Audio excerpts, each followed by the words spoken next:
रेशीम म्हणजे आपला जो कापड तयार होतं रेशमाचं, हा धागा हा या किड्यापासून तयार होतो. हे धागा आपल्याला देतात, याला लागतात साधारण 25 दिवस, 25 ते 30 दिवस आपल्याला त्याला तुतीचा पाला खायला द्यायचा. 25 दिवस सांभाळायचं. नंतर 25 दिवसानं हे स्वतः तो धागा टाकायला सुरुवात करते किंवा ते घरटं बनवते स्वतः. आता तुम्ही बघितलेलं असेल इथं व्हिडिओमध्ये तुम्हाला ते दिसलंय किंवा तुम्ही ते आता इथं बघू शकता. हे बघा, या बघा कोश तयार केला येणे, असा धागा बाहेर स्वतः भोवती टाकत राहते. नंतर तो कंपनीत पाठवून त्याचा धागा काढून कापड तयार बनवलं जातं रेशीमचं.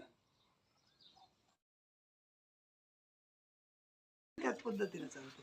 फक्त एवढं की याचा पिरियड शॉर्ट पिरियड आहे कोंबड्याचा मोठा. आणि याला काही सीझन असतो का? उन्हाळा, हिवाळा, पावसाळा असं? नाही, हे तिन्ही ऋतूमध्ये चालतं. फक्त याला आपलं थोडं अति उष्णता साधारण 35च्या पुढं आणि 15च्या आत जर यायला लागलं तर ते आपण सांभाळणं आहे. बर, त्याच्यावर आपण थोडं नियंत्रण ठेवणं. कारण त्याच्यापासून काय होतं, एक तर यांचे दिवस वाढले जातात, थंडी ज्यादा वाढली, आपण जर ते नियंत्रण नाही केलं तर ते 4-5 दिवस आपले पुढे ढकलू शकते.